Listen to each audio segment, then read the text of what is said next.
Olá, boa noite. Este é o Notícias 24 Horas. Hoje faremos o resumo do dia 20 de junho de 2021, domingo, logo após a vinheta.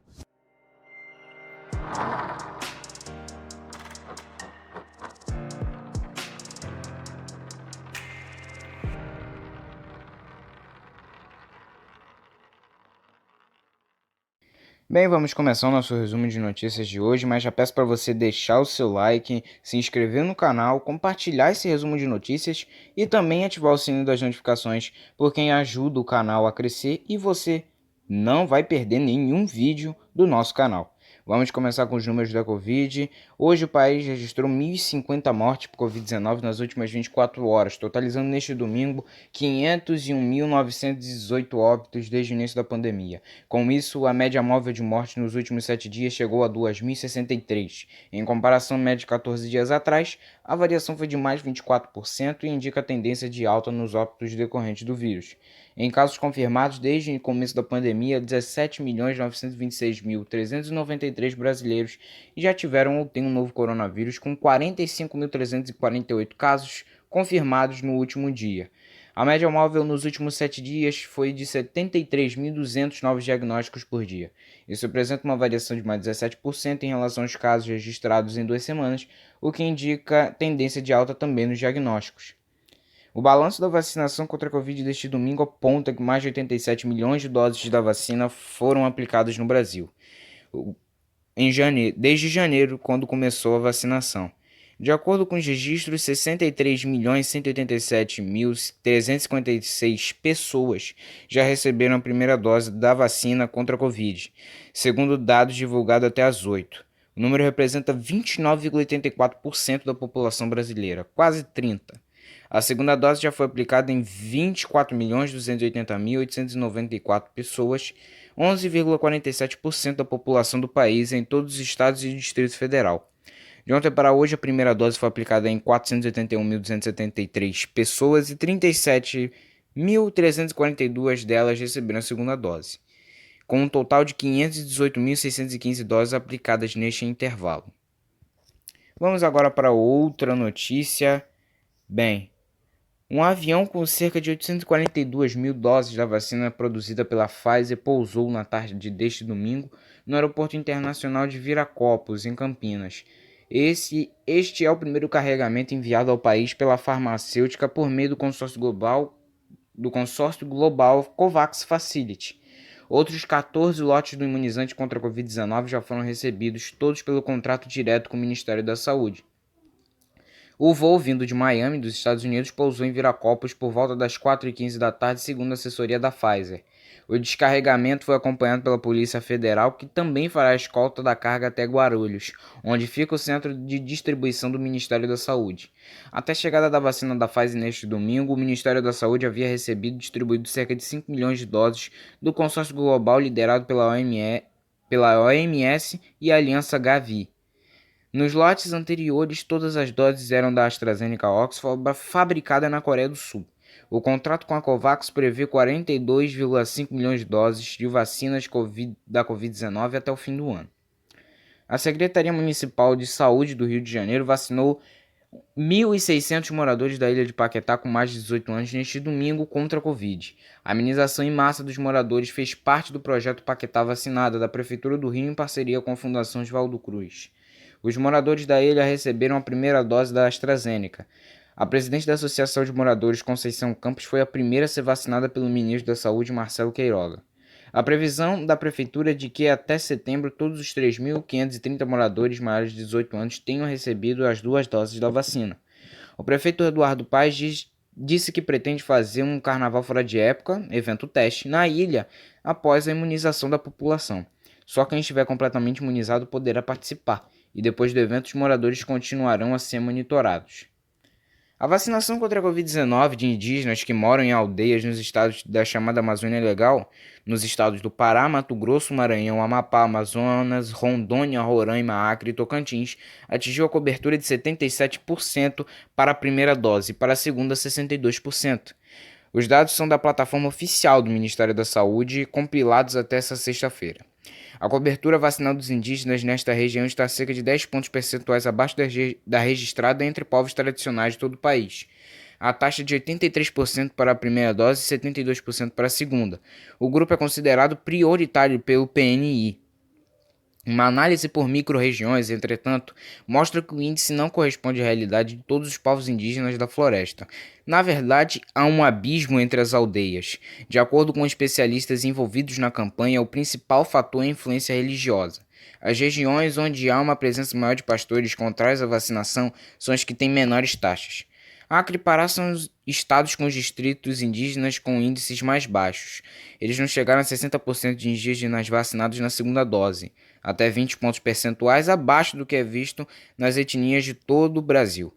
Todos os outros estados da Amazônia Legal mantêm uma taxa igual ou acima de 60% na aplicação dos imunizantes, taxas que variam muito de região para região.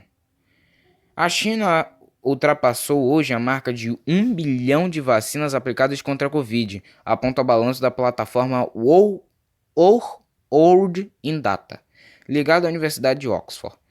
O número corresponde ao total de doses aplicadas no país. A população chinesa é estimada em 1,3 bilhões de pessoas, segundo o Banco Mundial. Como não há divisão entre primeira e segunda dose nos números divulgados, é difícil dizer qual a porcentagem dos adultos foi completamente imunizada. Isso porque, assim como no Brasil, a maioria das vacinas usadas tem que ser aplicada em 2 doses.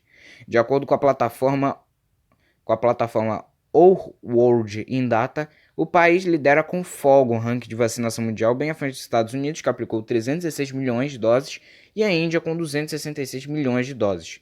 No total, mais de 2,6 bilhões de doses da vacina foram aplicadas em todo o mundo.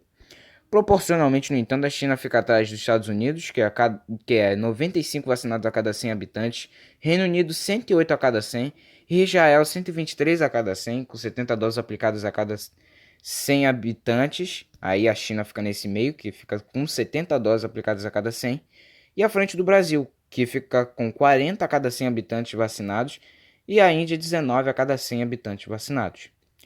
Um homem de 47 anos foi flagrado neste sábado destruindo uma faixa colocada na Praça Antônio Carlos em homenagem às 500 mil pessoas mortas pela Covid no país, no centro de Machado, em Minas. As imagens mostram quando o homem rasga a faixa colocada por manifestantes. O homem também aparece pisando em 71 cruzes que representam os óbitos pelo coronavírus na cidade. A vice-presidente do Partido dos Trabalhadores do município registrou um boletim de ocorrência contra o homem. A ação foi registrada como dano.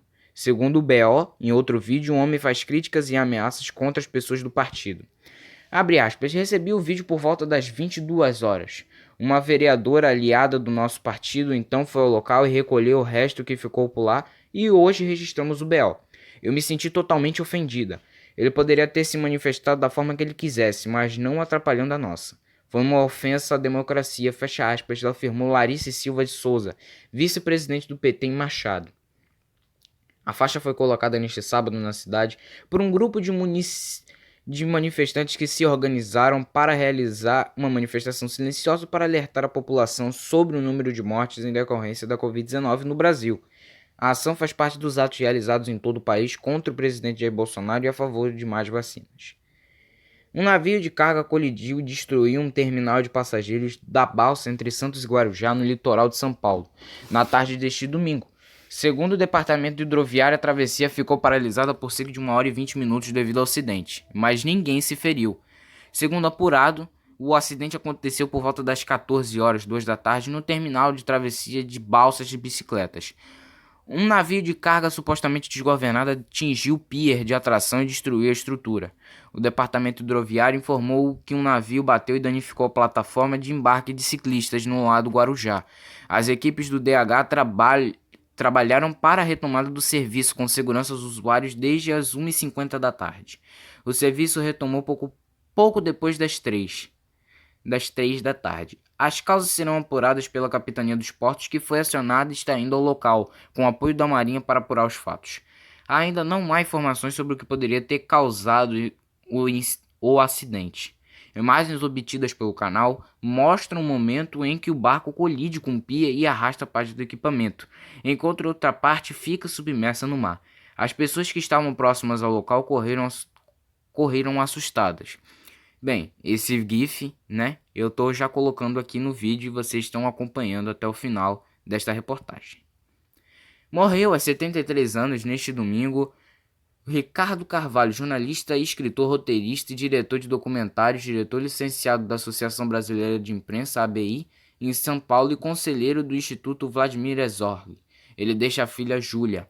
De acordo com Ivo Herzog, presidente do conselho do Instituto, a causa da morte foi uma pancreatite. Ele será velado no cemitério do Araçá nesta segunda-feira, manhã às 11 da manhã e sepultado ao meio-dia. Ricardo foi repórter da Folha de São Paulo, do Jornal da República e da Isto É. Foi também diretor de jornalismo da TV Cultura, editor-chefe do Bom Dia São Paulo e do Globo Repórter e colunista da TV Gazeta. Em 85, fundou a produtora Argumento, onde dirigiu documentários como Impressões do Brasil, A Imprensa Brasileira através dos Tempos, História da Indústria no Brasil, Coragem, As Muitas Vidas do Cardeal, com Cardeal Dom Paulo Evaristo Arns. É autor dos livros O Cardeal da Resistência, As Muitas Vidas de Dom Paulo Evaristo Arns, O Cardeal, também de O Cardeal e o Repórter, ganhador do prêmio Vladimir Herzog em 2010 e também do livro Maestro, A Volta por Cima de João Carlos Martins e outras histórias.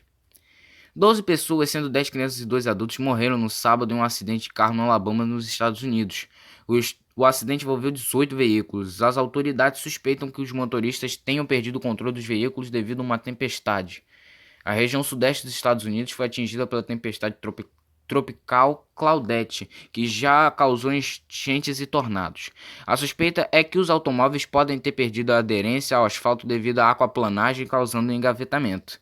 Entre os veículos envolvidos no acidente estava uma van com 8 crianças e adolescentes com idades entre 4 e 17 anos.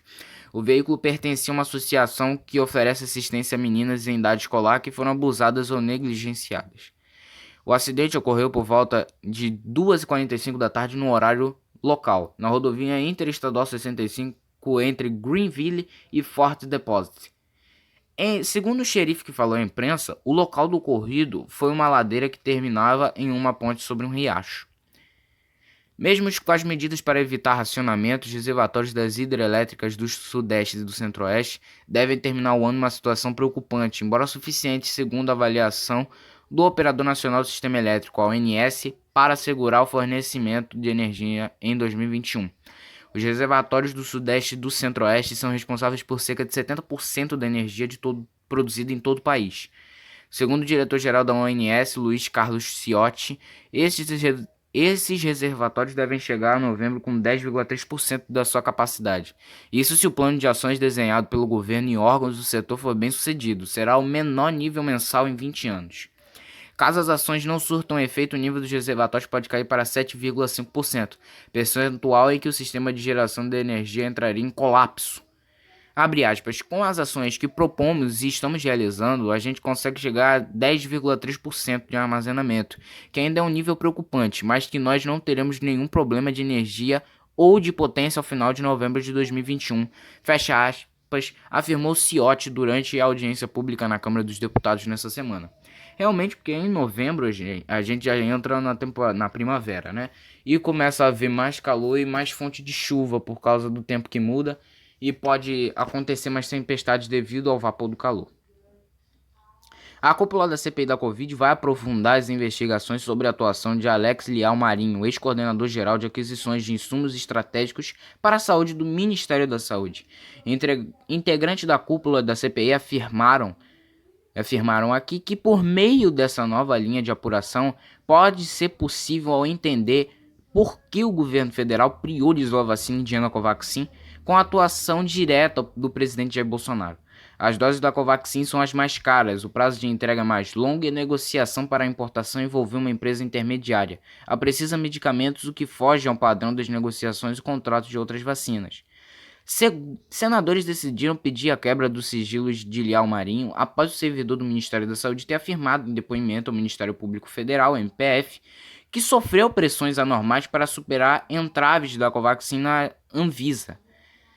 Em março, a agência negou autorização para a importação de 20 milhões de doses da vacina e também negou por questões sanitárias de controle de qualidade e de segurança na fabricação, certificação de boas práticas da fabricação a Bharat Biotech, empresa de biotecnologia indiana que desenvolveu a vacina Covaxin. Bem, esse foi o resumo de notícias de hoje. Agradeço todos os espectadores e ouvintes. Peço para você novamente aqui no final do vídeo compartilhar esse resumo de notícias para todo mundo ficar bem informado. Se inscrever no canal, deixar o seu like, porque só assim o YouTube começa a recomendar os nossos vídeos, nossos resumos de notícias, os nossos plantões, né, que é o painel 24 horas também de notícias importantes. E também, não menos importante, ative o sininho das notificações para você ficar informado e por dentro de todos os vídeos que entrarem aqui no nosso canal. Agradeço mais uma vez a todos, tenham uma boa noite, se cuidem, fiquem com Deus e até amanhã.